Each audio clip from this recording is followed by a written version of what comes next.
Hi, I'm Kenny Anderson, Director of Multicultural Affairs for the City of Huntsville, and welcome to Impact. Each week we bring you information about exciting things that are happening in our community, and today will be no different. You know, one of the things I get to do on this show is to shine the light on some great organizations that are really making a difference in people's lives. Today I'd like to introduce you to a special group of people who are doing just that in our community. Elaine Dickson is the Executive Director. Yes. I almost called you the chair. I'm just trying to give you all these different titles, and perhaps you feel that way sometimes. But Yes. She's the Executive Director of Christian Women's Job Corps. Welcome back to our broadcast. Thanks. Great to be back. It's good to have you. And Ann Stone is here with us today. She's a board member and one of the original founders of this organization. It's a pleasure to have you as well. Thank you. And you're part of that too. Well, yes, I remember that. Yes, you are. I tell people, in fact, I think I might have told you that one time, and Elaine said, oh, okay. Yeah. And I was just kind of processing it in my mind. I said, yeah, I did have a relationship with this Part of the organization. shoulders on which we stand. Wow. right. Well, I'm humbled and delighted to know that so many years later, this organization has gained strength and momentum and has touched the lives of so many people in our community. Maybe that's where we can start. Tell us a little bit about the birth of this organization. And I know sometimes when we're talking about our baby's birth, it takes time to do that, but we'll give people the Cliff Notes version of that today. Well, I happened to be in the right place at the right time to learn about the national formation at that point in time about Christian Women's Job Corps, and I went to the first training along with 3 others from Huntsville and 200 from across the United States. We came back to Huntsville, and in only a year, we started classes. Wow. We had hoped to do it in 2 weeks, but it took us a year to lay the foundation. And this really happens to have been a great package that has produced a great winning formula. I think one big piece is because we, at the beginning, chose to be a church and community. We've had Huntsville community involved as well as a number of different churches since the beginning. And I think that's why we've been able to sustain continually. We've had classes nonstop since we began. Yeah, and those kinds of collaborations are key, of course, to making these things successful. I know build those kinds of relationships and see how those relationships have actually contributed to the success of CWJC. Yeah. For instance, Calhoun Community College has been a key player. From the beginning. From the beginning in our organization. We really work with them on our GED program, and we try to funnel our students into that program. Ours is a 10-week program, so it's not usually long enough to prepare someone to fully be prepared to take the GED, but we can kind of jumpstart them and get them started, and then we try to refer them into the Calhoun Community College program, GED program. Another collaboration, and it's really, I think, again, those collaborations that make sense. You can't be everything to someone, but you can be a part of somebody's journey, and then you can connect them to something else that can continue to carry them forward, which I think is the essence of what you're saying. And so your demographic, your target population are women. Yes. Tell us something about the women that are part of this journey. Well, they're come from a variety of backgrounds. We have women that have been stay-at-home moms for years, and either they are settling divorced, widowed, or they need an extra income in the family, and they need to get back into the workforce. And while they were out, a lot of things happen, computers for one thing, and they need to sharpen their computer skills and update their resume and things like that. And our program helps those types of women. We also have women that have dropped out of high school and need to get the GED to make them more marketable in the workplace. We have women that are thinking about a career change, not really sure what direction to take, and we kind of help them with that and help show them what they can do. One of the ways we do that is through our volunteer internship program, where they can actually go and have on-the-job training for something and see what that feels like to them. So just a lot of different women in the program. I can't say there's any one type. And that's changed dramatically since our beginning. The first students mainly were from public housing, so we worked a lot with Huntsville Housing Authority. But now then, really very few of them are. There are many women who are underemployed or who've not had a job before, or they've had poor choices, or poor choices have been made for them. Just today, Elaine and I have been at the last day lunch for one of our sites, and one of the students has a master's degree in science, and so she has a hard time fitting in here, and we've had them from other countries with advanced degrees, but they come here and don't have a place to fit in. Yeah, and that's pretty interesting, I think, because you have the capacity now to serve many different kinds of women from many different kinds of situations. Your evolution was a target population and a program to address those specific needs, but over time, things evolve. And you learn things and you assess things, and then you try to address those changes and those differences that occur over time. And it's important for organizations to have that kind of flexibility. We're nothing if not flexible. That's our little motto. That's our little motto. Yeah. And one of the things that we've changed is we have noticed that some women may need a little bit more advanced computer training. For instance, we have a program that's fairly new, probably about a year old, where we are actually working with women to prepare them to take the Microsoft Office certification test. We've done Word, we're going to do Excel next spring. And so this is a little bit different from our other sites. You would need to have a pretty good understanding of the computer, basic knowledge before doing this class. But it's a way of serving a population we weren't serving before. And it also is a way of connecting people to some potentially high-paying jobs and some great career opportunities, because when you start talking about that Microsoft certification, that actually moves them into another category of employability. Right. And internships have been a wonderful. In fact, Elaine started with us as a volunteer, helping with internships to find those. And it got so good, she came we on did. board. We started. Yeah, Loved it so we couldn't much. do without her. We had to pay her big bucks to come work.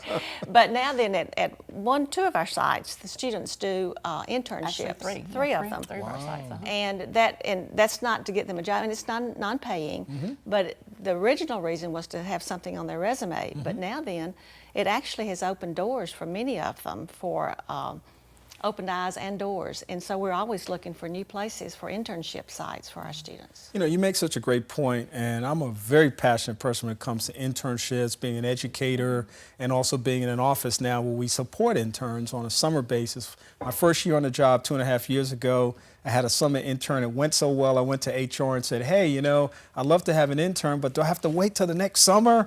And they said, well, you know, you're an educator. You've built relationships with several schools, so if you want to recruit your own, you can. And interns have been invaluable to me as a one-person office to be able to have that, and for them to be able to come in as an unpaid intern, not focusing on the fact that I'm not getting paid in money. What they are getting paid in is experience and opportunity. Yes. And I've had interns that have actually had jobs develop We have too, as a result of that, and I'm sure you have as well. Well, and we do the reverse of internships. We have them at our site. Tell them, I mean, at our office from Oakwood and Calhoun. And we take interns, people that are in the social work program, and they come in and intern for us as well. And that's a great opportunity for them to see what's going on, especially for students that are saying, I want to work in this particular field for the next 5, 10, 15 years. What is that going to be like day to day? What kinds of organizations are out there that provide the kinds of services that I hear in my class people talking about? It's a huge help for Christian Women's Job Corps. It is. Yeah, yeah. Well, this is really great. And I know that Christian Women's Job Corps is absolutely making a difference in the community. If people are listening this afternoon, and I'm sure they are, but if people are watching or listening, they're watching on YouTube, or they're actually looking on the Facebook page at this segment, tell people how they would begin the process. If there's a woman out there that's thinking, hey, that might be something I want to do, something I need to look into, where do they begin the process? Well, they can go to our website. It's just cwjc.net, and we have the application there that they can print out, and they can turn that in to First Baptist Church on Governor's Drive. They can also turn it in at our Madison location at Inside Out Ministries. We can email them the application, they can turn in a paper copy, whatever they want to do. And then once they've turned in the application, we have an employee, Sharmika, that manages the paperwork, sets them up with an interview with the site coordinator just to make sure it's a good fit for them in our site. And once that process they've gone through that process, then they can be in our program. There are a couple of times that they do a pre-test. If they're going to do the Microsoft certification, a pre-test is required for that. Also, a pre-test is required for the GED program. They have to test at a 5th grade reading level in order to enter the program. But other than that, you know, we are just looking for women that are wanting to make a change in their life, a difference in their life. And how much does it cost, Elaine? It is totally free. See, I always get excited about that because that means there are really no barriers standing in somebody's way who really wants to move forward in life. Just motivation and time. A little motivation, a little commitment of time. You're absolutely right. And so this person that's out there and they're listening this afternoon, they can get all that great information. And, you know, as you're talking about, we try to find the best fit. If this is a good fit for the person, is as important to the person as it is to you. It's not a selfish kind of thing. What you want to do is ensure that the person has success. Exactly. And if this is not the right fit for them, then maybe there's something else. You're not Or the turning timing your may back be on them. wrong for them. Timing could be wrong. Yeah. And if we feel like another program would serve them better, then we refer them to that program. Yeah. See, that's great. All of our teachers are volunteers, and so we don't want students to say, yes, I'm coming, and the volunteers be there, and the students don't show up. Yeah. So we want to keep our volunteers feeling motivated. Yeah. And so those who interview the students want to make sure the students are ready for what we have to offer at this time. Yeah. Elaine, you of course have kind of a day-to-day operational perspective, and I'm sure you do as a board member too, but I'm curious, I'm going to give you the 30,000-foot view since you were there at the beginning and you've seen the journey ever since the start. What are you most proud of about where this program has come from its beginning? We don't have long enough for that, Kenny. I'm We sure. don't. We'll have to have you come back and tell us But more. it is great satisfaction to see the volunteers and the students gaining so much. And I could give you a little plug for Circles right here. We have an annual fundraiser, get the word out about Christian Women's Job Corps that we call Circles. And we call it Circles because our lives go in a circle. Sometimes I need help and you can give me help. But sometimes you need help and I can give you help. So the volunteers in our program are people who've either needed help sometime, somebody in their family did. Almost 100% of the volunteers, I suspect, have been at a time in their lives or in someone close to them who needed help. So it's a really beautiful thing to watch those in need receiving help right now, but those who are giving the help right now receive just as much. So even though, even though we're doing what we're doing for free, with very few exceptions, we gain so much from it. Yeah. So it's not just about the students, although that was our motivation for beginning, but everyone involved. So many of our volunteers are repeat volunteers over a number of years, which tells you how much we're all gaining from it. And that's the amazing thing about volunteerism, which is why I'm such a big advocate for it and a big cheerleader for it, because you get so much more from giving than you do from, just kind of standing around waiting for something to happen or giving to someone else. It's kind of like, I'm assisting, I'm helping, but there's nothing that you can trade for someone who has experienced their dream. There's just no substitute for that. When somebody says to you, because of the time that you took with me, because of the resources that you poured into my life, the opportunity that you gave me, I have moved forward, I've become more, And the I've students experienced so much more. tell us that regularly. We've just been at this lunch today where they tell us that they came in, and you can tell by the look on their faces, that they come in feeling alone, isolated, for whatever the reason that brought them, and they leave looking different. It's just fun to watch. I'm proud of the fact that we've sustained a program that allows students to take what they've learned and use it to change their lives. We are giving them something that is sustainable in their own lives. They don't have to keep coming back to us for that help. We of course encourage our graduates to come back if they need help, but once they get these tools and they can move towards self-sufficiency, then they can go on to help others. And some of them have contacted us and said, I want to help with Christian Women's Job Corps, or I want to donate, I want to do this, because they realize how much it changed their lives and they want to change the life of someone else by donating to it. Well, tell them about mentors, how that's happened. And we got to wrap it up. In fact, I probably want to have you guys come back and tell us some more. And it's, time flies when you're having a good time, and that's exactly what's happened to us.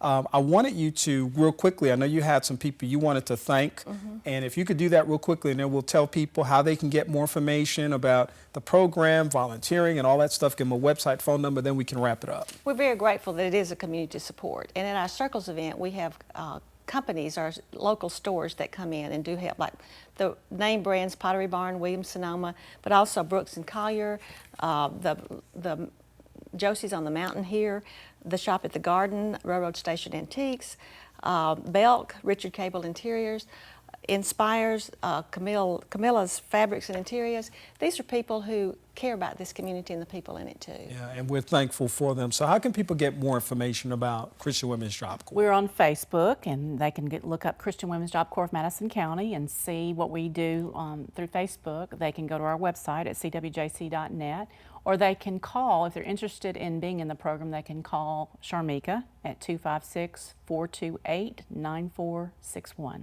Elaine Dickson, she's the Executive Director of Christian Women's Job Corps. Thank you for being here. Thanks for having me. Ann Stone, pioneer Yes, and she's my boss. of this great agency, acknowledging her boss. Yes, she is. She is. She does a wonderful job. It's good to see you, Ann. Thank you, Kenny, very All right. much. Thank you for being here with us today, ladies. I want to thank you for being a part of our broadcast today, and we hope that you'll join us for our next edition of the broadcast. You can like us on Facebook at Impact with Kenny Anderson. You can see this show when we post it, as well as previous shows as well, sharing lots of great information about all the wonderful things that are happening as a part of the community in which we all live in. For Impact, I'm Kenny Anderson, and we'll see you again soon.